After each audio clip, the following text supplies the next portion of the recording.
Hi folks, Coach Rich here. I last did a video for you guys on Sunday, and I have been looking at my training schedule and work schedule and putting together some form of a race schedule for next year.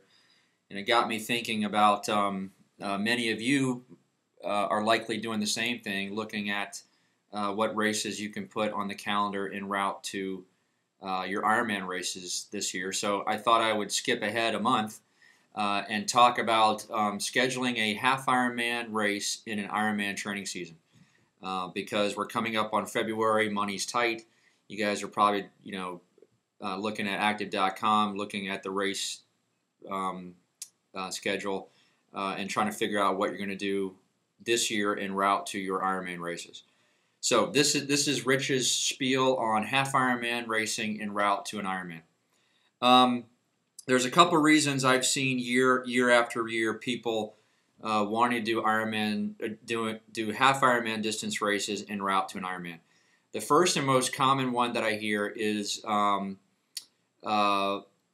folks feel that a half Ironman distance is a merit badge they have to earn en route to their Ironman. While having done a half Ironman is a nice to have, it's not a must have. And these are my reasons why. One is your pacing that you're going to be doing a half Ironman as opposed to an Ironman is completely different. Let's talk about your pacing for each sport at the half Ironman distance. Your half Ironman swim pace is about the same as your Ironman swim pace. You're just doing it twice as long, which is to say there's really no difference between the half Ironman swim and the Ironman swim. You maybe dial it down, 2-3 seconds per 100, and you just do it longer. That's it. The half Ironman bike, though, is much different from the Ironman bike.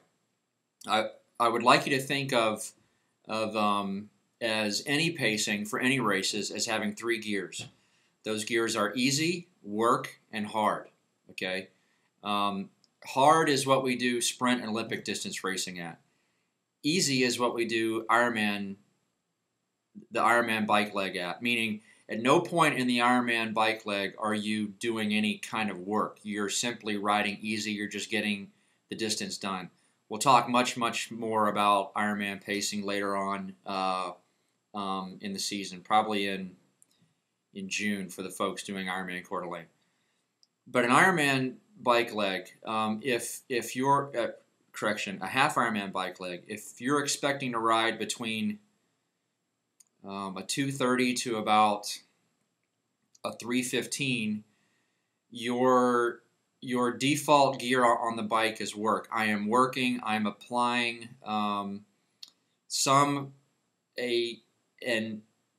I'm applying a fraction of my mind towards sustaining a work-ish sort of effort. I'm not going really fast, but I have to focus in order to maintain that pace.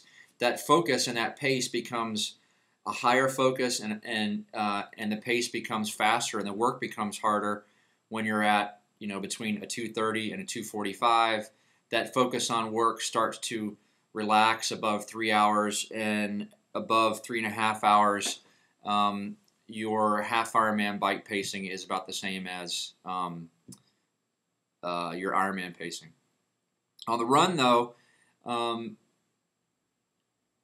Ironman, you are basically, once everyone gets past about mile 8, everyone is doing the best they can. There's really no most people are not able to run any faster than they are after about mile 10. Okay, so again, we'll talk much more about Ironman run pacing, but how Ironman run pacing is different from the half is with your half. We reach a point in the half where it hurts really hard because I'm going fast, and I'm supposed to make it hurt more because I'm supposed to be going even faster. So the pain that you have in the half Ironman run is the pain associated with going fast, and the mental stress is associated with pushing through that I'm going fast pain and going even faster. Whereas Ironman pain is, I'm not working hard. I just feel like I've been hit by a truck. It just hurts. So the net is the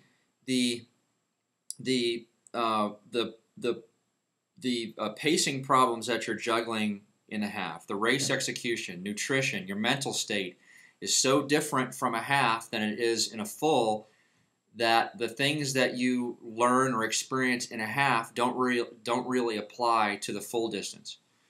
They apply, but not as much as they think as you think they do, and I don't think they apply enough to earn the half Ironman distance as a merit badge that you have to earn in order to work your way up to the Ironman distance.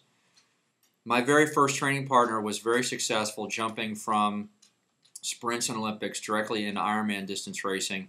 His first race, Ironman California 2001, he went 10:50, 10:55.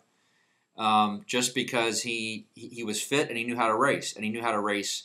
He was Ironman fit and he knew how to race Ironman, not half Ironman fit, knowing how to race Ironman.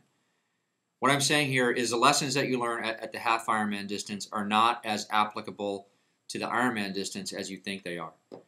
The second, let me take a sip of coffee first. The second reason that people do the second reason that people like to schedule half Ironmans en route to an Ironman is because they want to use a half Ironman race as a race rehearsal.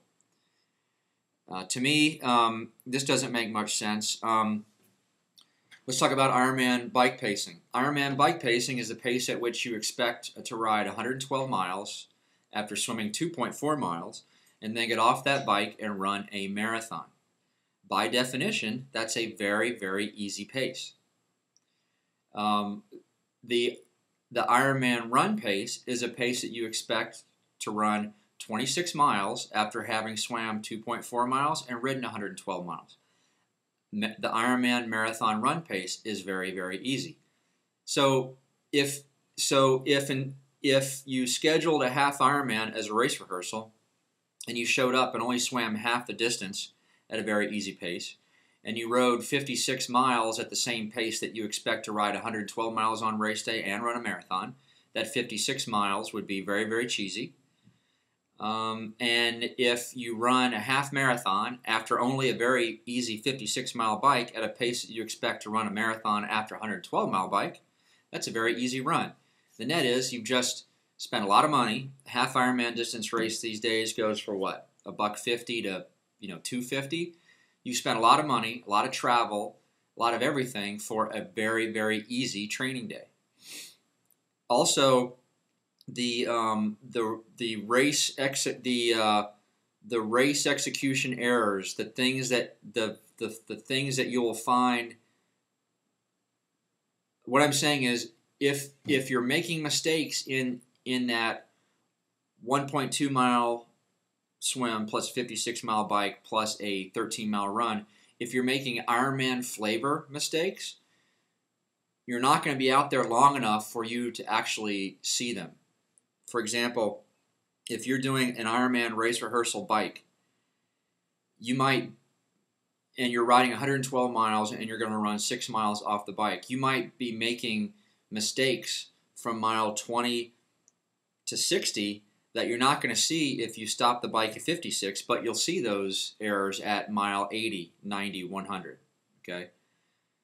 The best and cheapest and most affordable Ironman race rehearsal is an Ironman race rehearsal.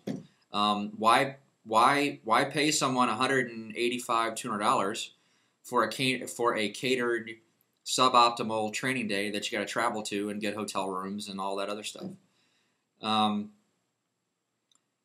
The other issue is timing of a half Ironman distance and putting it into an Ironman training schedule. Another sip of coffee.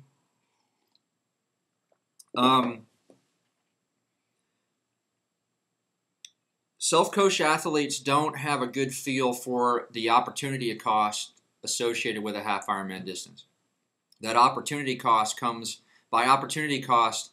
I'm talking about on the front end of the half. There's the training opportunity cost that comes from us amending our training schedule to accommodate a race on the weekend, and then on the back end we have to compromise our training after the race so that we can rest and get ready to pick up our scheduled training plan. On the front end, this is like the little checklist I use. If the Half Ironman race is an A race, they're pretty much gonna be doing easy stuff and tapering starting the preceding Saturday or Sunday. If that Half Ironman race is a B race, they're going to be doing their regular schedule Saturday, Sunday, Monday, Tuesday, Wednesday will be light, Thursday, Friday are very easy, and they're racing on Saturday. So they compromise their Thursday, Friday, Saturday, and they're training on the weekend because they're actually racing. For a C race, we take it no changes all the way through until I'll have them do, rather than do a long run on Thursday, I'll have them repeat the Tuesday bike on Thursday. The Thursday long run becomes the Half Ironman long run, and I have them rest just enough so that they totally don't waste their money on race day. Showing up on shattered legs and having a bad day that you've just paid $200 for. On the back end, most everyone can pretty much discount, or all your training is a wash through about Thursday. What I've learned is our priority is to get people back on track with their regular schedule by Saturday and Sunday, which means day off Monday, swim only on Tuesday, a very light day Wednesday.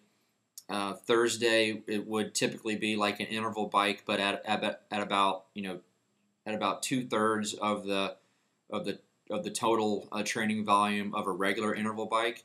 They're lucky to get back on their schedule by Friday, certainly by Saturday. Most people feel fine by Wednesday, but when they go out on the road, try to make something happen, legs are flat. They're still flat, but less so by Thursday. So the net is, even if it's a B or a C race, we've now punched a hole, not a hole. We've now had to compromise training sessions for about 8 to 10 days. Okay. Now, yes, the race itself is a very good training day, but what I'm saying is, we've put something on the calendar that makes a big footprint that we now have to deconflict all the Ironman stuff around it so that it works with that race. That opportunity cost, that hole in the calendar becomes very costly when the Half Ironman distance is closer than 6 to 8 weeks out from the race. 6 to 8 weeks out from our races, our folks are doing race rehearsals. They're doing their longest rides. They're doing their longest runs. They're doing Ironman training, and it becomes very unwieldy to have to make amendments to that Ironman training so we can insert a Half Ironman distance race in the calendar. If they're doing it for race rehearsal purposes, I talk them out of it. If they're doing it for, I need to race a half so I can earn my merit badge for an Ironman, I talk them out of it. If they want to do it because it's a cool race, it's Wildflower, it's World's Toughest, it's one of these very very unique races, that's fine. That's great. I mean, this is all just it's just a game. It should be fun. Racing is fun.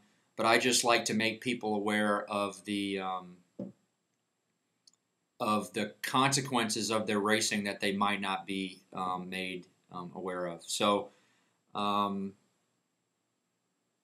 we could talk days and days and days about scheduling Half Ironman races into an Ironman schedule. Hopefully this has helped you. In summary, I would say racing is always good. We just have to be careful about how close we put those races to our goal race. Hopefully I've made you aware of the opportunity cost of half Ironman racing as it relates to Ironman racing. Hopefully I've given you a perspective of the value of a half Ironman race as a race rehearsal for an Ironman race, which in my opinion is not very valuable. And hopefully for your first timers out there, I've maybe saved you a couple bucks and some travel and a big hit to your SAU balance, your spousal approval unit balance, by telling you that you don't have to race a half Ironman en route to an Ironman. It's a nice to have. It's not a must-have. It's not a must-have if it comes at a large financial and SAU cost. That's it. This is Coach Rich. Enjoyed talking to you. I have run my dogs this morning, so I'm off the hook. So now in a couple hours, I'm going to go ride my bike, but not before I stain my deck. It's another sunny day in Southern California. Enjoyed talking to you. I will see you next time.